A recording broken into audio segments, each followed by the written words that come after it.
Muy buenas noches, hermanos. Es un gusto estar nuevamente con ustedes enseñándoles la palabra de Dios. Espero que se encuentren muy bien en sus hogares y que se encuentren perseverando en la palabra, en la oración y en los tiempos de alabanza.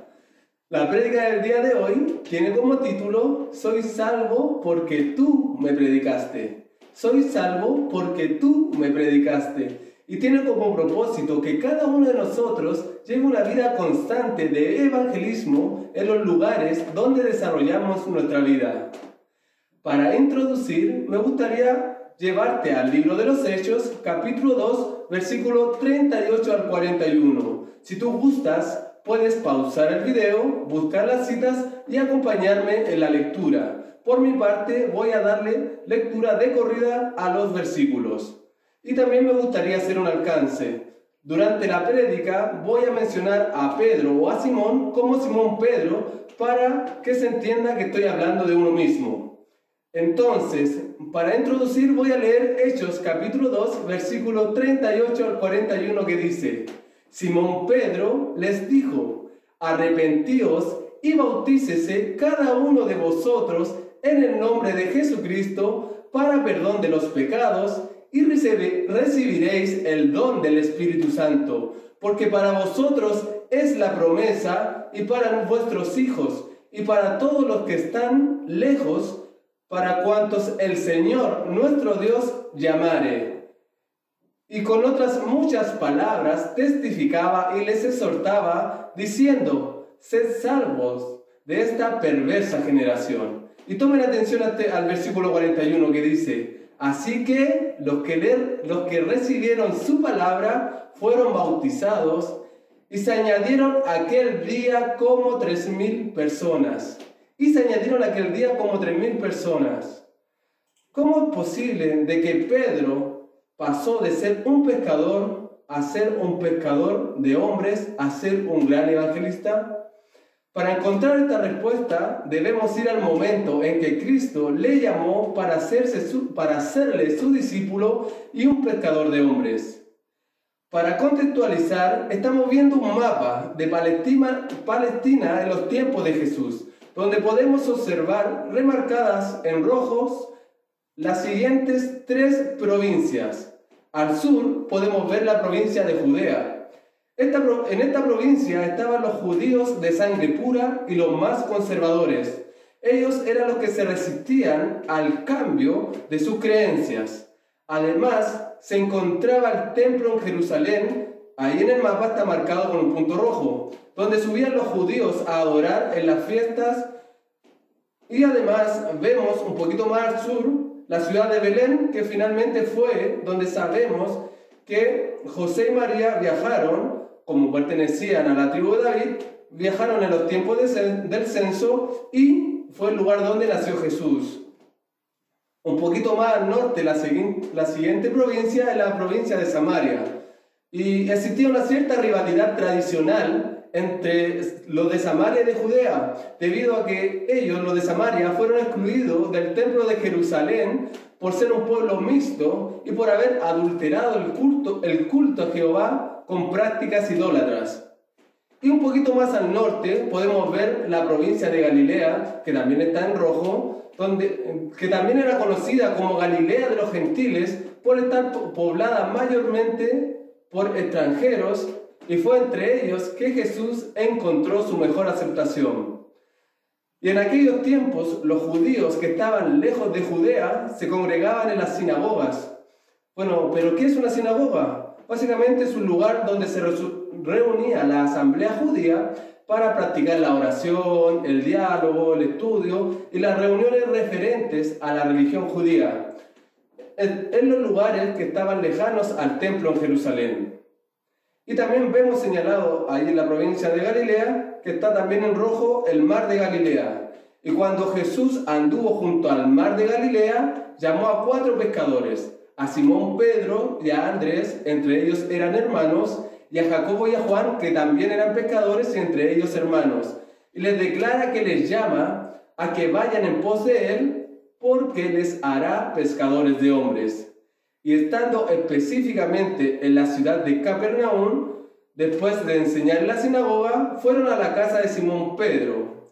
Entonces vemos algunas ciudades en la ciudad de Galilea, por ejemplo, Corazín y Betsaida. Un poquito más al sur vemos Capernaum, que justamente ahí es donde se va a desarrollar la historia que vamos a aprender. Un poquito más al sur podemos ver Tiberia, Caná y hacia el poniente Nazaret. Entonces vemos que en estas ciudades Jesús va a desarrollar su ministerio terrenal principalmente. Y vemos que estando en Capernaum enseñaba en las sinagogas y fue a la casa de Simón Pedro. Estando ahí, sanó la fiebre de la suegra Simón Pedro y en la tarde-noche, sanó muchos enfermos y endemoniados que las personas de la ciudad le llevaron allá. Y es en este contexto que vamos a estudiar el día de hoy y vamos a aprender 3 puntos esenciales que les enseñó Jesús a estos pescadores para hacerles grandes evangelistas. Entonces voy a dar lectura a la porción bíblica que va a ser la que vamos a estudiar el día de hoy. Y se encuentra en el libro de Marcos, en el Evangelio de Marcos, capítulo 1, versículo 35 al 39. Marcos, capítulo 1, versículo 35 al 39, que dice: levantándose muy de mañana, siendo aún muy oscuro, salió y se fue a un lugar desierto y allí oraba. Ahí está hablando de Jesús. Y le buscó Simón Pedro y los que con él estaban, y hallándole le dijeron: todos te buscan. Jesús les dijo: vamos a los lugares vecinos para que predique también allí, porque para esto he venido.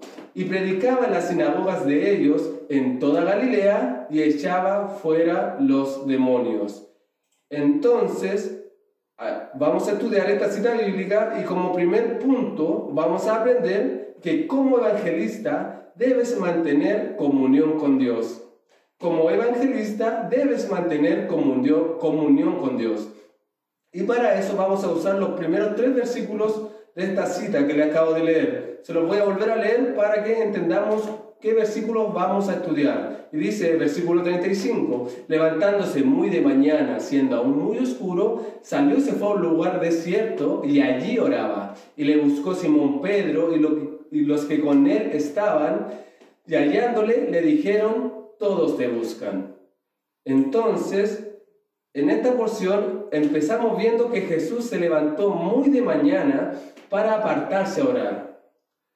¿Qué quería enseñarle a estos 4 discípulos? ¿Enseñarle a madrugar? Definitivamente no, porque ellos eran pescadores y su oficio se desarrollaba de noche. Esto lo podemos ver en Lucas 5:5, en el contexto está hablando de la pesca milagrosa. Y dice así: respondiendo Simón Pedro, le dijo: Maestro, toda la noche hemos estado trabajando y nada hemos pescado, mas en tu palabra echaré la red. Entonces podemos ver que el oficio de pescador se desarrollaba durante la noche. Entonces no le estaba enseñando a madrugar. Básicamente en este periodo de transición, Jesús les quería enseñar la importancia de la oración, mostrándoles que orar es elevar una conversación con Dios como manifestación externa de su comunión, relación y dependencia de Él. Al ver esta y otros pasajes, aprendemos algunas cosas sobre la oración. Por ejemplo, ¿dónde debemos orar? Bueno, vemos que Jesús se apartó a un lugar solitario. En el Sermón del Monte, Jesús confirma este punto enseñando en Mateo 6:6 que nuestra comunión con Dios debe ser en oración y en un lugar privado. Mateo 6:6 dice: mas tú, enseñando Jesús, cuando ores, entra en tu aposento y cerrada la puerta, ora a tu Padre que está en secreto. Entonces Jesús le enseña: si vas a orar, entra a tu aposento, cierra la puerta y ora a tu Padre que está en secreto. La oración tiene que ser en un lugar privado. También, ¿por qué debemos orar? Básicamente para manifestar nuestra dependencia en Dios. Jesús mismo enseñaba que Él dependía de Dios. Y en Juan, capítulo 5, versículo 19, lo podemos ver, donde Jesús dice: respondió entonces Jesús y les dijo: de cierto os digo, no puede el Hijo hacer nada por sí mismo, sino lo que ve hacer al Padre, porque todo lo que hace el Padre también lo hace el Hijo igualmente. Entonces vemos que el Hijo no puede hacer nada por sí mismo. El Hijo depende del Padre, cuanto más nosotros. Y también podríamos ver en otras porciones la oración de quienes oye Dios. Bueno, vemos en Juan capítulo 9, versículo 31, que dice lo siguiente: y sabemos que Dios no oye a los pecadores, pero si alguno es temeroso de Dios y hace su voluntad, a ese oye. Y ahí está la clave para que nuestras oraciones sean escuchadas por Dios, que seamos temerosos de Dios, que no tengamos un corazón soberbio y dispuesto a quebrantar su ley y hagamos su voluntad. Entonces podemos ver que siendo obediente y temeroso de Dios, podemos lograr que Él oiga nuestras oraciones. Y volviendo a la porción que estamos estudiando, en concreto, ¿qué quería enseñarle Jesús a sus discípulos? Él quería enseñarle la importancia de la comunión con Dios por medio de la oración, la cual es la base que debe tener todo creyente antes de involucrarse en el servicio al Señor. ¿Y qué cambios o impacto tendría en la vida de sus discípulos? Jesús estaba replicando en ellos la necesidad de mantener una dependencia y comunión plena con Dios por medio de la oración, dándoles el ejemplo práctico de comenzar el día apartándose a orar. Esto también lo podemos ver en el libro de Salmos, capítulo 5:3, y en el Salmo 63, versículo 1, que dicen, el Salmo 5:3 dice: oh Jehová, de mañana oirás mi voz, de mañana me presentaré delante de ti y esperaré. Hay un corito con ese versículo. Y Salmo 63:1, la primera parte dice: Dios, satisfacción del alma, Dios mío eres tú, de madrugada te buscaré. Podemos ver entonces a la luz de la palabra que es esencial buscar a Dios en oración a primera hora. Y bueno, al continuar leyendo los otros dos versículos que son parte de este primer punto, vemos que Jesús es buscado por Simón Pedro y por aquellos que con él estaban. Otras traducciones dice que le buscó con sus compañeros, o sea, con los otros discípulos. Y al hallarle Simón Pedro le dice a Jesús que todos le buscan, básicamente hablando de los discípulos, las personas que estaban con ellos en la casa de Simón Pedro y la gente de la ciudad, que posiblemente algunos le llevaban otros enfermos o endemoniados, otros querían presenciar lo que habían escuchado y otros querían seguir viendo los milagros que habían presenciado. Y tomándome de este hecho es que sin duda a la siguiente madrugada los discípulos, y me imagino que sobre todo Simón Pedro por su personalidad, estarían atentos para ver en qué momento Jesús se levantaba de mañana a orar, para esta vez ir con él y no perderle de vista. Lo que me trae a la mente Hebreos 12, versículo 1 y 2, que nos llama a mantener puestos los ojos en Jesús. Entonces, ¿qué quería enseñarles? Básicamente que era muy fácil perder la cercanía o comunión con el Señor Jesucristo si dejaban de velar o le perdían de vista. En resumen, este primer punto, ¿qué nos enseña a nosotros? Bueno, nos enseña que es vital tener una relación íntima con Dios por medio de la oración, sobre todo antes de involucrarse en la obra del Señor. También nos enseña que debemos seguir el ejemplo de Jesucristo y darle importancia y prioridad a la oración. Y también que debemos estar atentos y velar para no apartar la vista de nuestro Señor Jesucristo. Te pregunto, y por favor medita bien en las preguntas que te voy a hacer. ¿Mantienes comunión con Dios por medio de una vida de oración? ¿Le quitas importancia o prioridad a la oración practicándola de manera inconstante?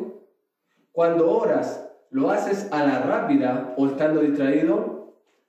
¿Mantienes tu vista en Jesucristo o en las cosas vanas? Hermano, como evangelista debes comenzar manteniendo una comunión plena con Dios por medio de la oración y deben mantener los ojos puestos en Cristo. Habiendo visto este punto, vamos a ver el segundo punto que dice: como evangelista debes acatar tu responsabilidad. Como evangelista debes acatar tu responsabilidad.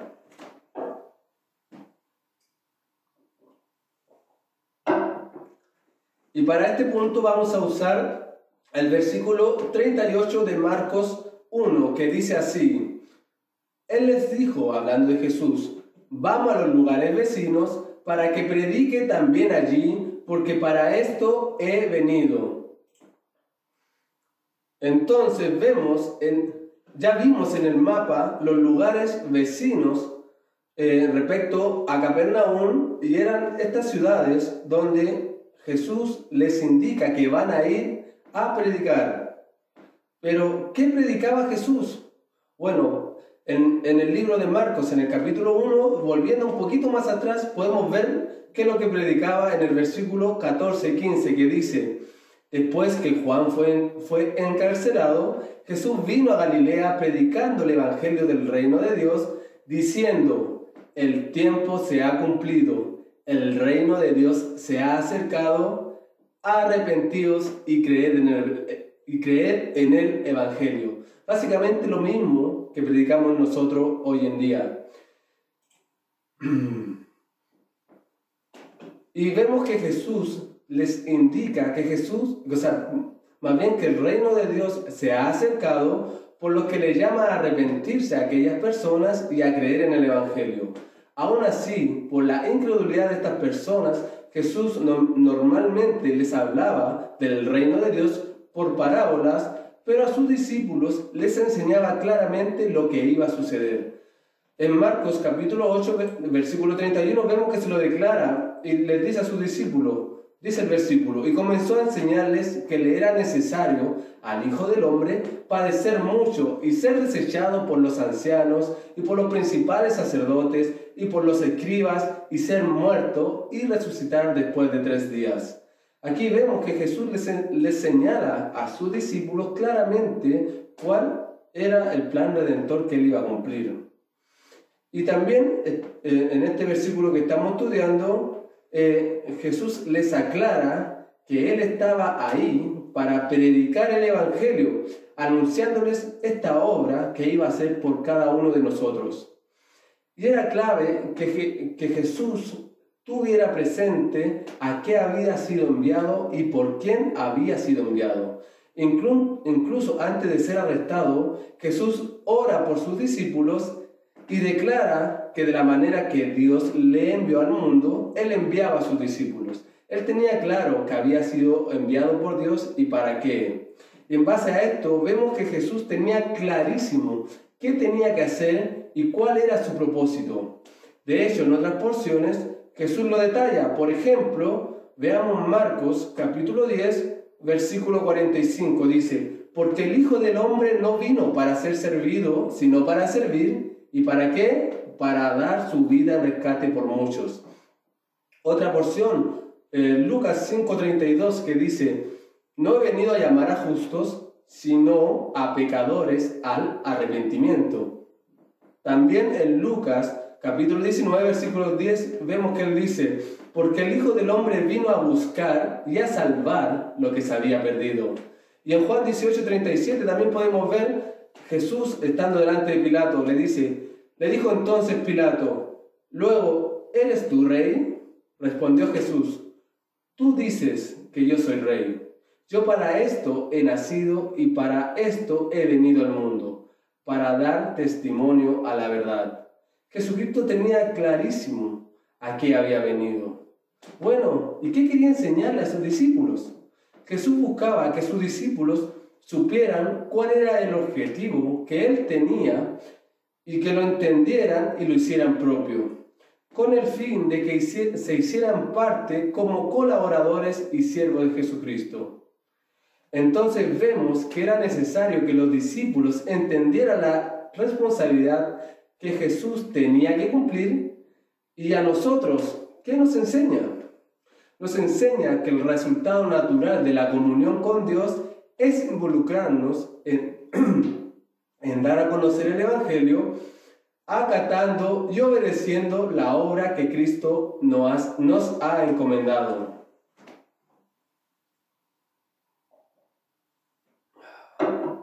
En base a esto te pregunto, ¿entiendes que tienes la responsabilidad de predicar el Evangelio?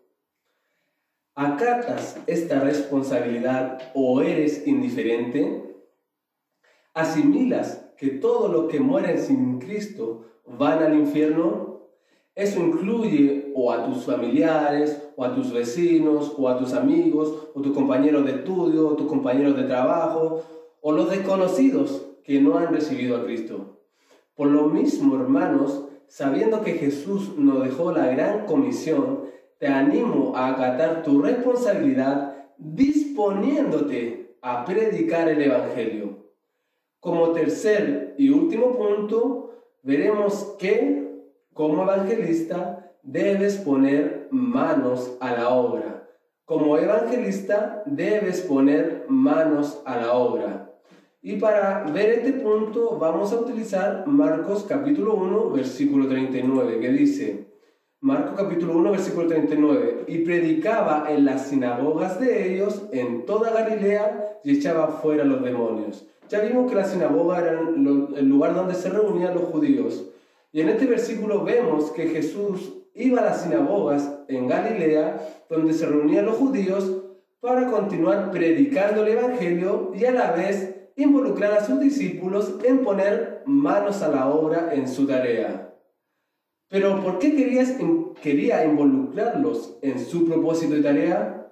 Básicamente, para que fueran sus colaboradores en su ministerio terrenal. Esto lo vemos en Marcos, capítulo 3, versículo 14 y 15, que dice, y estableció a 12, para que fuesen con él, ¿y para qué? Y para enviarlos a predicar, y que tuviesen autoridad para sanar enfermedades y para echar fuera demonios. Y además, aparte de que fueran colaboradores de él, para que continuaran la obra cuando Cristo se ausentara. Esto lo vemos en la Gran Comisión en el libro de Mateo, en el Evangelio de Mateo, capítulo 28, versículos 18 al 20, donde dice, y Jesús se acercó y les habló diciendo, toda potestad me es dada en el cielo y en la tierra. Por tanto, id y hacer discípulos a todas las naciones, bautizándolos en el nombre del Padre, y del Hijo, y del Espíritu Santo, enseñándoles que guarden todas las cosas que os he mandado, y aquí yo estoy con vosotros todos los días hasta el final del mundo. Aquí vemos que la responsabilidad de predicar el Evangelio en ese momento quedó en los discípulos y el día de hoy en nosotros. Y bueno, aparte de ver que él predicaba, también vemos en el versículo que él echaba fuera los demonios. ¿Por qué solo nombra esto y no hace hincapié en los milagros de sanación también? ¿Por qué era necesario echar fuera los demonios cuando se predicaba el Evangelio? Básicamente porque Satanás y los demonios siempre han buscado estorbar la obra de Dios. ¿Y esto cómo?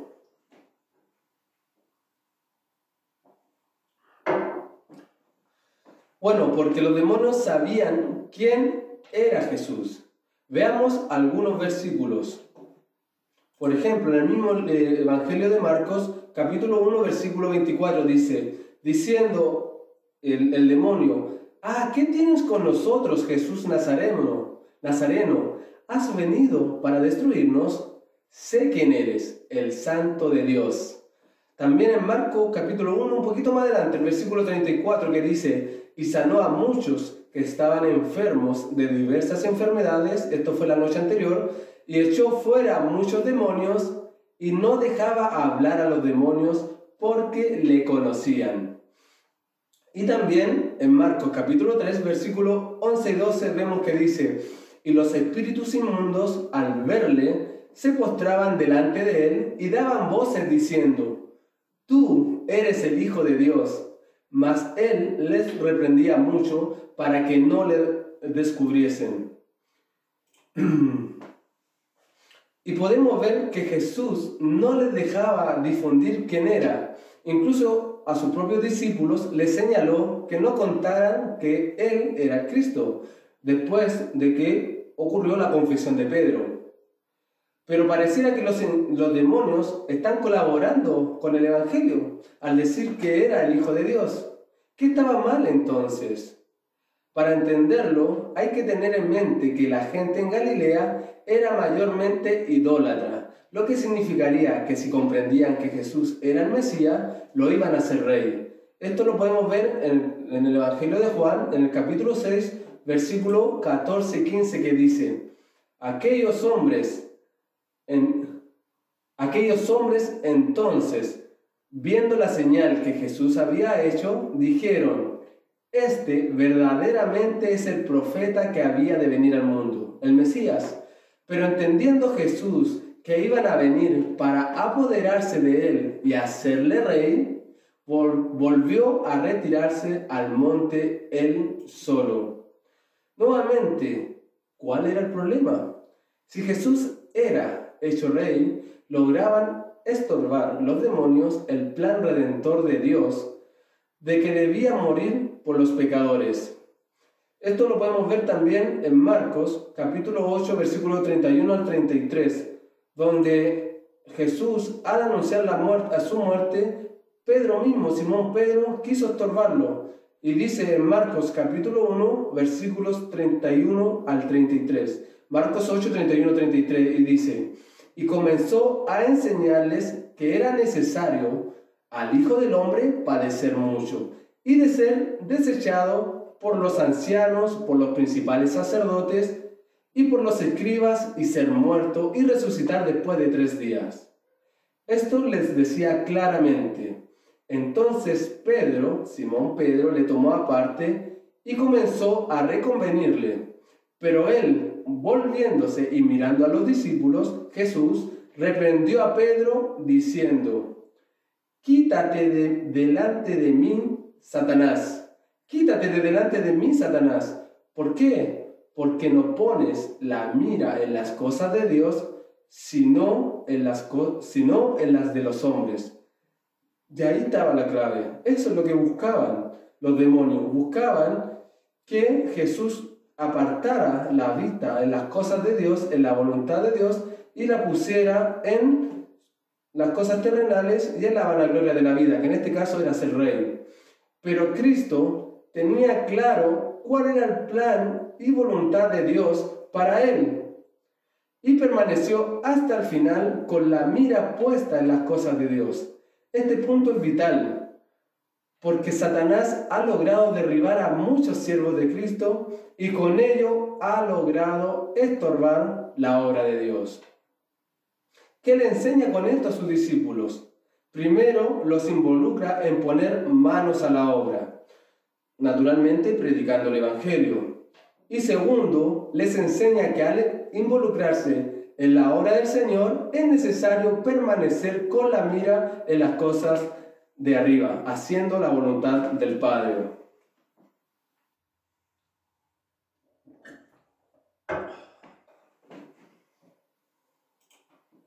Bueno, ¿y esto quién nos enseña a nosotros? Bueno, nos enseña a nosotros que debemos poner manos a la obra, siendo diligentes y responsables en predicar el Evangelio y cumplir lo establecido por Dios. 1 Timoteo, capítulo 2, versículos 3 y 4, nos da una clave en cuanto a nuestra motivación, que dice: porque esto es bueno y agradable delante de Dios, nuestro Salvador, el cual quiere que todos los hombres sean salvos y vengan al conocimiento de la verdad. Jesucristo quiere que todos sean salvos. Por tanto, esto debiera motivarnos a poner manos a la obra y predicar el Evangelio. En base a esto te pregunto: ¿has predicado alguna vez el Evangelio? ¿Tu vida de evangelismo es constante o inconstante? ¿Generas o aprovechas las instancias en que podrías predicar el Evangelio? ¿Mantienes tu mirada en las cosas de Dios o en la de los hombres? ¿Sabes cómo predicar el Evangelio? Hermano, te animo a llevar una vida práctica de evangelismo, buscando y aprovechando las instancias en que puedas predicar el Evangelio. Y si tu problema es que estás inseguro porque no sabes bien cómo predicar el Evangelio, por favor anota estos 5 versículos que de manera muy sencilla te ayudarán a predicar. El primero de ellos es 1 Juan 3:4, la segunda parte que dice: el pecado es infracción de la ley. Con esto te permite hacerle entender a la persona que cada vez que desobedece los mandamientos de Dios, la ley o la palabra de Dios, ha pecado. Posteriormente, Romanos 3:23, que con él puedes aclararle a la persona que por cuanto ha pecado está destituido de la gloria de Dios. Ya no va a poder ir al cielo, sino que va a ser enviado al infierno. Pero aún así, podemos ver en Romanos 5:8 que aunque somos pecadores, dice que Dios muestra su amor para con nosotros en que siendo aún pecadores, Cristo murió por nosotros. Y ahí está el Evangelio, que Cristo haya muerto por nosotros. 1 Corintios 15, 3 y 4 lo refuerza, que dice: Cristo murió por nuestros pecados, conforme a las Escrituras, y que fue sepultado y que resucitó al tercer día, conforme a las Escrituras. Y por último, si esta persona entendió que ha pecado, que no va a poder entrar al cielo, pero que Cristo murió por sus pecados, entendiendo que Cristo quiere ser el Señor y Salvador de su vida, invítale a que ore para que clame por su salvación, haciendo uso de Romanos 10:9, que dice que si esa persona confiesa que Jesús es el Señor y cree en su corazón que Dios le levantó de los muertos, será salvo. Usando estos 5 versículos se te hará muy sencillo predicar el Evangelio y podrás darte cuenta que el Evangelio en sí es poder de Dios para salvación. No necesitas contender sobre opiniones o creencias, solo necesitas a alguien que te escuche. Finalizando, me gustaría resumir y responder la pregunta de ¿cómo es que Pedro llegó a ser un gran evangelista? Bueno, esto fue básicamente porque aprendió de Jesús 3 cosas esenciales. La primera es que como evangelista mantuvo los ojos puestos en Cristo y mantuvo comunión con Dios por medio de la oración. También, como evangelista, acató su responsabilidad de predicar el Evangelio. Y tercero, como evangelista, puso manos a la obra y empezó a predicar el Evangelio. Fue así como él predicando, las personas escuchaban y se añadían, decía en la palabra, en el libro de Hechos que estudiamos al principio, decía que se añadieron como 3.000 personas. Así de efectivo es el Evangelio cuando lo practicamos. Y para finalizar y para concluir, me gustaría citarte Mateo capítulo 9, versículos 35 al 36. Mateo capítulo 9, versículos 35 al 36, pidiéndote que tomes atención qué es lo que sentía Jesús al ver las multitudes. Dice entonces: recorría Jesús todas las ciudades y aldeas, enseñando en las sinagogas de ellos y predicando el evangelio del reino y sanando toda enfermedad y toda dolencia en el pueblo. Toma atención y dice: y al ver las multitudes, tuvo compasión de ellas.